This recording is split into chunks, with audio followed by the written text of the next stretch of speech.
número 5 dice: nunca estoy disgustado por la razón que creo. Dice que a veces nosotros nos enojamos por tonterías o que a veces nuestros estados de ánimo bajan y no es de nosotros, sino que es de otra persona. No sé, son como energías que entran en nosotros y nos invaden.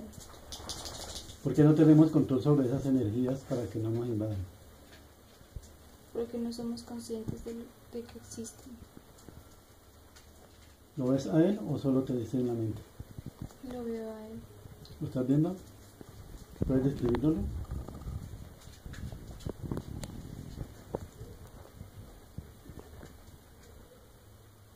Es como nosotros. Tiene un manto blanco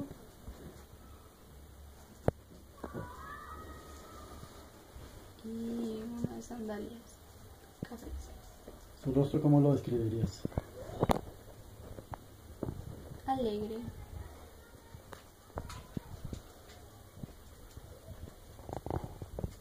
¿Cómo podernos hacernos conscientes de esas energías que nos invaden y nos hacen que nos enojemos o que nos disgustemos por las cosas que no sabemos que nos están disgustando siquiera?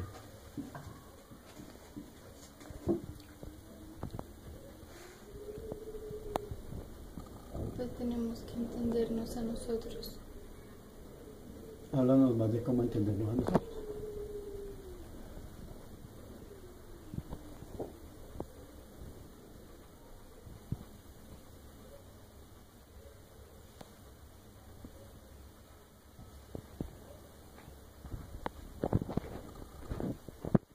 Me dice que cuando tú tienes una esfera y la dejas caer, tú eres quien sabe que la esfera se cayó y se rompió.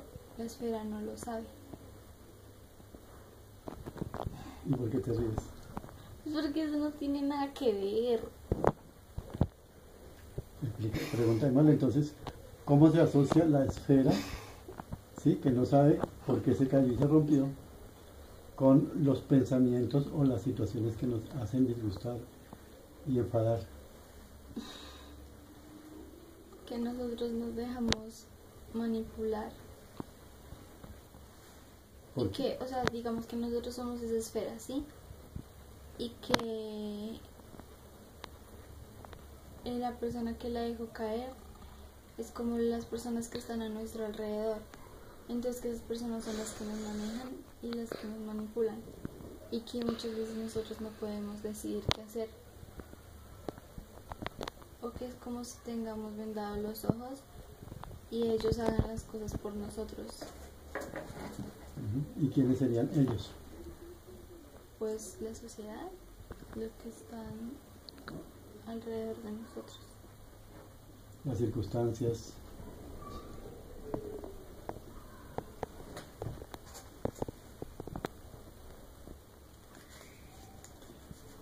¿Por qué cuando nosotros creemos que estamos enfadados por algo, en realidad es otra cosa y no nos damos cuenta por qué realmente estamos enfadados?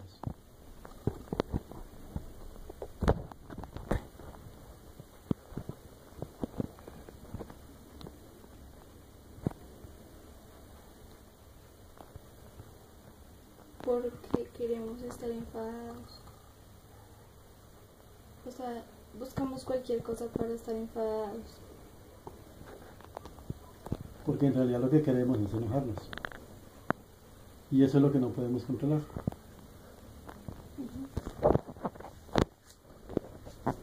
Tiene esto, ¿cómo es la relación entre el enfado y el miedo? ¿Por qué nos ocultamos tras el enfado para ocultar los temores? Porque no nos gusta que la gente sepa que nos da miedo a algo. Danos ejemplos, por favor. Digamos, por ejemplo, en un colegio, siempre todos tratan de ser los más populares y de encajar con los demás. Sí. Y a los que les da miedo a algo, son distintos, lo rechazan. Entonces siempre tratamos o sea, mostramos como que somos fuertes. Y eso es lo que trae el enfado, ¿sí? Que ante los otros nos hace ver fuertes, pero en realidad tenemos miedo.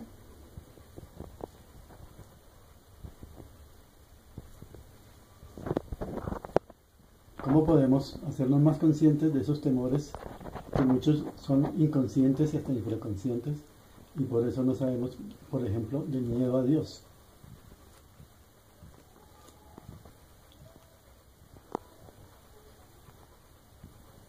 Me dice que a Dios no hay que tenerle miedo, porque o si no estuviéramos teniendo miedo a vivir.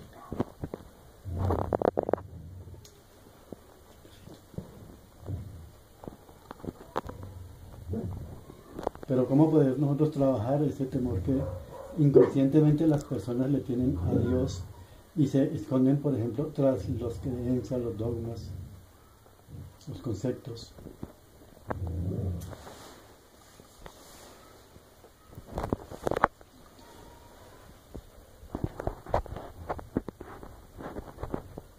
Haciéndonos conscientes de lo que estamos viviendo. Pero ¿cómo podemos hacer eso?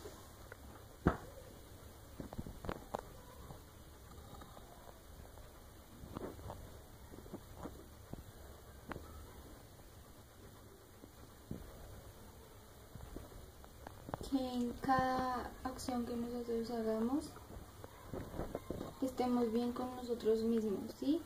Digamos, no que estemos como con una conciencia intranquila, sino que todo lo que hagamos lo hagamos bien. ¿Y qué es hacer bien las cosas? Pues lo que uno crea que está bien. ¿Y Digamos, robar no está bien. Pero si, por ejemplo, podemos justificar que el otro tiene mucho dinero y que yo soy muy pobre y creo que estoy haciendo bien, ¿cómo puedo yo entender que detrás de eso hay un temor a mi propia carencia? Dice que nosotros mismos podemos preocupar por eso, porque, digamos, si nosotros somos pobres, es porque somos pobres también de pensamiento, y que la gente que tiene dinero muchas veces es dinero sucio, ¿sí? Y que esas personas no tienen la conciencia tranquila.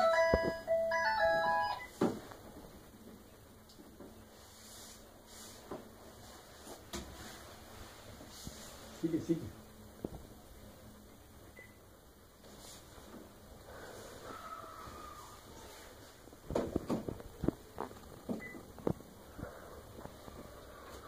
Sí, el dinero sucio estábamos diciendo. O sea, que las personas no tienen la conciencia tranquila y que a la hora o sea, cuando nosotros ya, que él no nos quiere decir que haya un cielo o un infierno, pero o sea, que el cielo y el infierno lo creamos nosotros mismos. Cuando nosotros vivimos con miedo, robando y con eso de la conciencia intranquila, que uno sabe que ha hecho muchas cosas mal, uno se crea su propio infierno. Pero cuando uno está bien y pues uno vive bien, y ese es el cielo, de verdad.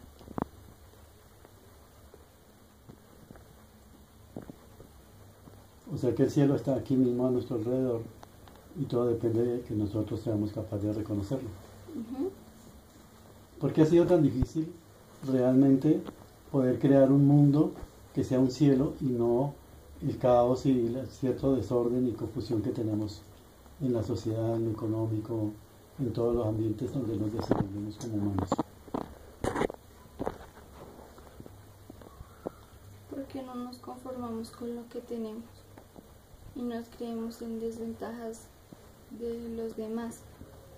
Y dice que todos somos iguales, todos tenemos las mismas virtudes, solo que unos las desarrollan más y otros simplemente no quieren.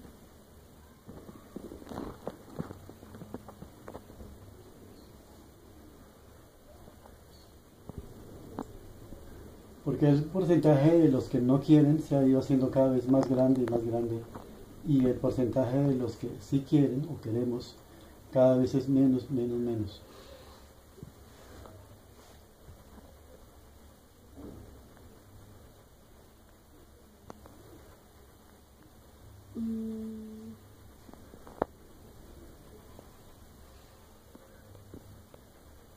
Porque al nosotros amar a otras cosas materiales más que a Dios o a nosotros mismos, sacamos a Jesús y a Dios de nuestro corazón y nos hacemos ignorantes, ¿sí? Porque Jesús es esa, como que nos da ese entendimiento, ¿sí? Para hacer las cosas bien.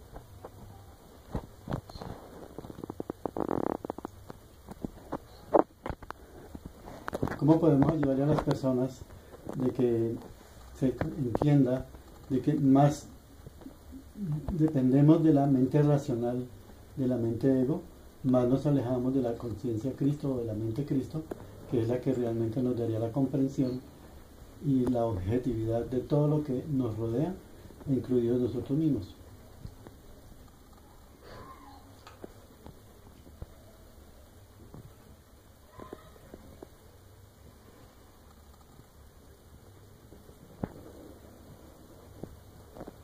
Porque creemos que, no somos, sabemos, pero no somos conscientes de que cuando nosotros ya no estemos en este mundo físicamente, nada de lo que tenemos nos va a servir, que lo único que nos va a servir es el bien o el mal que uno ha hecho.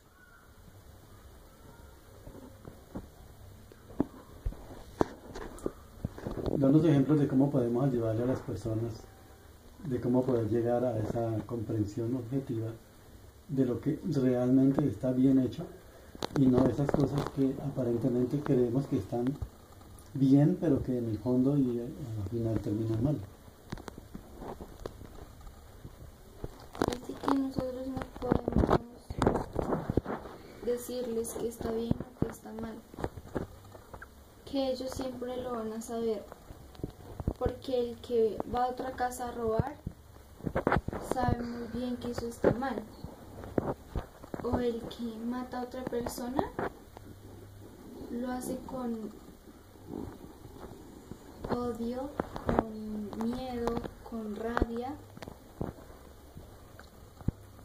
en el fondo del corazón de él sabe muy bien toda la tristeza que va a causar, pero eso no le importa. Entonces, digamos que nosotros no podemos hacer llegar a otra persona a ese entendimiento, sino que ellos mismos necesitan como evaluar lo que ellos hacen, o sea, dar de comer a un pobre o pagar lo que es o cuidar a los que están alrededor de uno, y que esas obras pequeñas que uno hace y que uno dice como no, es que eso nunca tiene una recompensa. Sí la tiene, pero no en la vida física.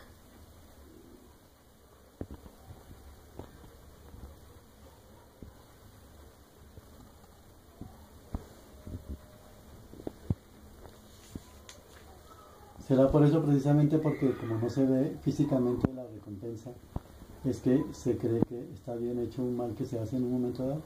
Uh-huh.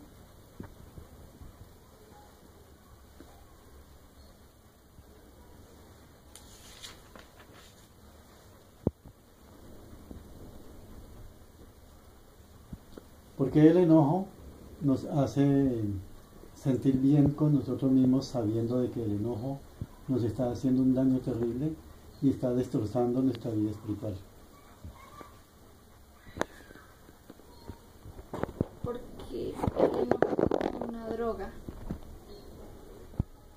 que sabemos que nos va a hacer mal, pero cuando estamos bajo esos efectos nos sentimos muy bien. Y es como que salimos de este mundo real y nuestro espíritu observa nuestro cuerpo y el cuerpo se maneja solo, ¿sí?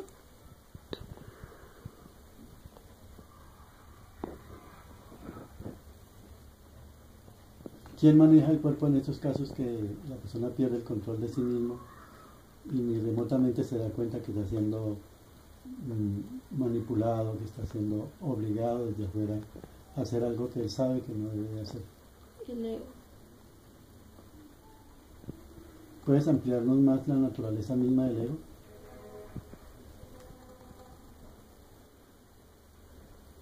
El ego nunca se conforma con lo que él tiene.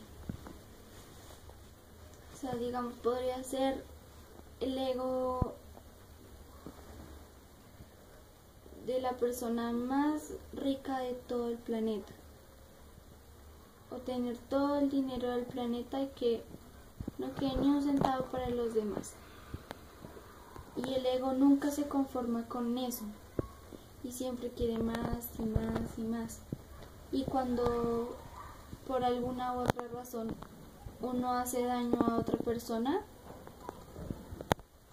el ego siempre se siente bien con eso. Y a él no le gusta pedir perdón ni perdonar.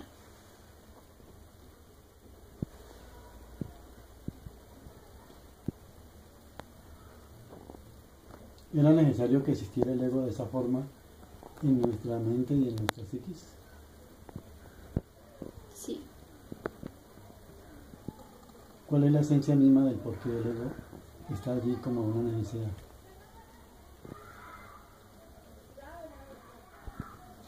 Porque cuando nos crearon a nosotros, nos crearon con ego. Y, o sea, lo crearon para que nosotros podamos elegir y podamos ver si lo alimentamos o no lo alimentamos. ¿Podríamos decir entonces que el ego es el mismo libre albedrío?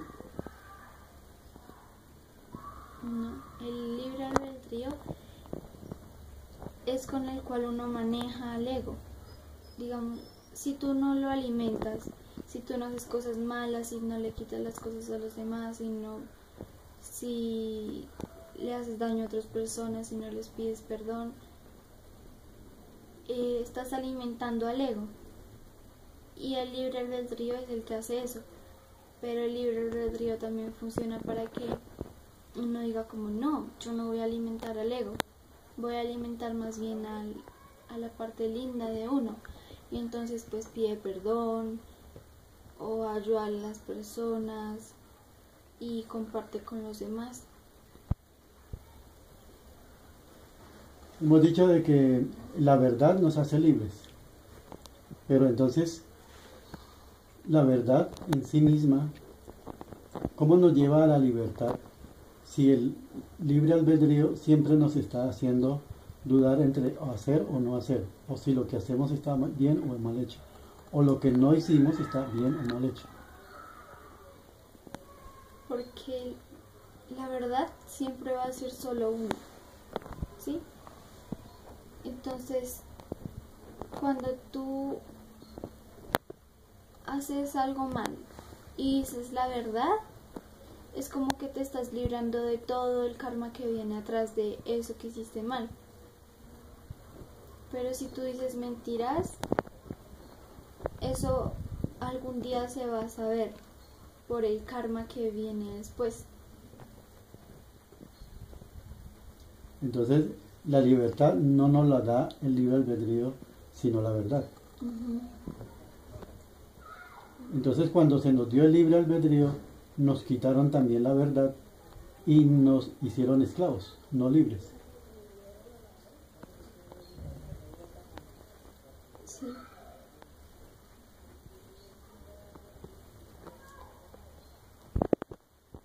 ¿Por qué es tan esquiva la verdad si es tan fundamental para poder hacernos libres? Porque muchas veces pensamos que si decimos la verdad nos va a ir mal.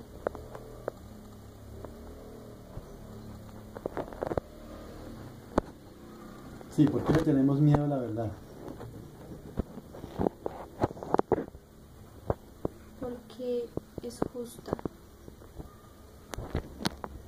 y le tenemos miedo a la justicia, porque si nosotros no le tuviéramos miedo a la justicia, elegiríamos personas que nos gobiernen justas, no corruptas, como las que siempre hemos elegido.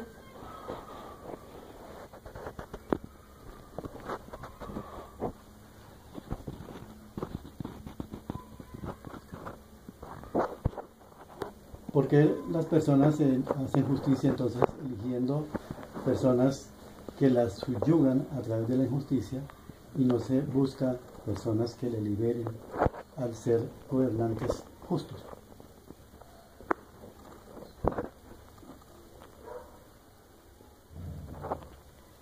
Porque el ego ha hecho que las personas que gobiernan no sean justas, de naturaleza no sean justas. Entonces nosotros no nos damos cuenta de eso y siempre vamos a seguir votando, pensando que votar es algo que ayuda a la democracia y no. Cuando uno vota por una persona corrupta, está siendo esclavo de lo que uno hace. Es como la mentira. Tú siempre serás esclavo de esa mentira. Porque tu conciencia nunca va a estar tranquila hasta que tú digas la verdad.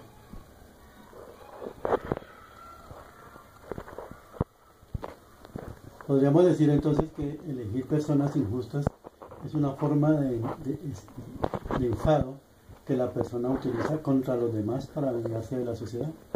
Sí, se está haciendo daño a sí mismo. Y como él hace parte de la sociedad, entonces la primera víctima es él mismo. ¿Y hasta cuándo seguiremos en esa condición en la que se sigue eligiendo y eligiendo la esclavitud y la injusticia en vez de la libertad y la verdad?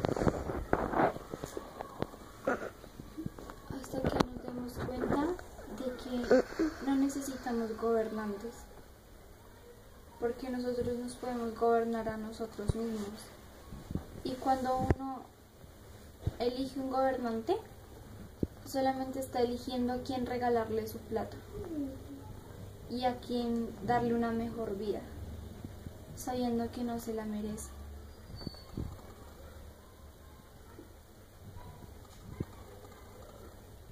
¿Cómo podemos terminar con esa inconsciencia y esa ignominia del ser humano contra él mismo?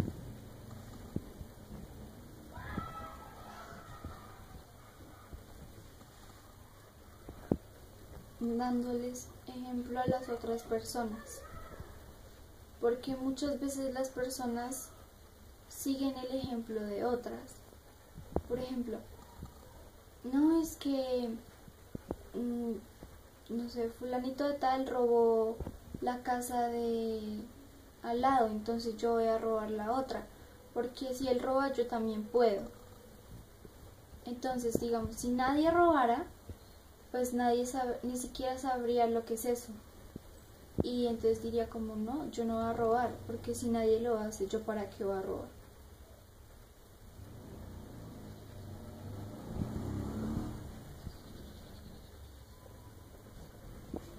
Este mundo está convulsionado por las amenazas de guerra y la destrucción total, por la inconsciencia y el temor de unos contra otros, que cada vez hace que se armen con armas más violentas y destructivas.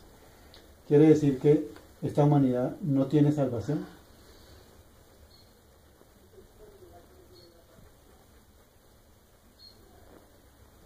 la humanidad.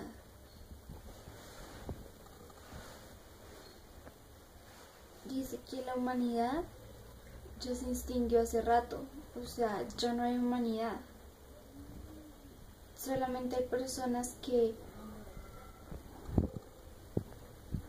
han llegado a un entendimiento tan grande que se cree en Dios y que eso no va a pasar, o sea, la humanidad ya no existe. Nosotros no somos humanos, ya somos parte de los animales, porque los animales son los que no tienen cerebro, o lo tienen pero no lo utilizan para pensar.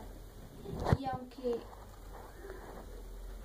creamos que estamos pensando, que somos muy inteligentes, no lo somos, porque la verdadera inteligencia la tiene solo Dios.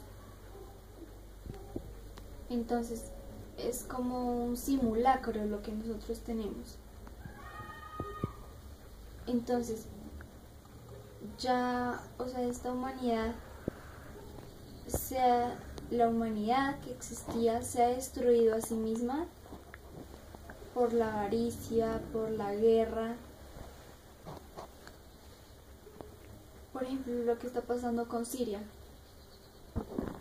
Se están peleando por Siria solamente porque tiene petróleo. Y no nos damos cuenta de todo el petróleo que hay alrededor. Estados Unidos tal vez no tenga muchísimas fuentes de petróleo buenas, grandes, como Siria. Pues que Siria es un país con mucho petróleo y tal vez Estados Unidos no lo tenga, pero Estados Unidos no se da cuenta de todo lo que ellos tienen, de toda esa riqueza que ellos tienen, y que el mundo ve a Estados Unidos como el cielo, lo ve muy alto, mientras que a Siria lo ven como algo feo, como un país lleno de guerra, y no ven en realidad lo que es.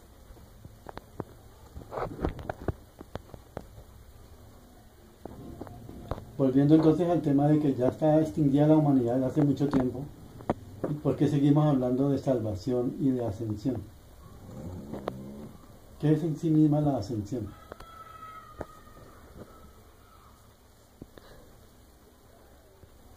No, o sea, no va a haber una ascensión. La única ascensión que va a haber es la que nos demos a nosotros mismos. Por lo que ya habíamos dicho antes de que nosotros mismos creamos nuestra realidad.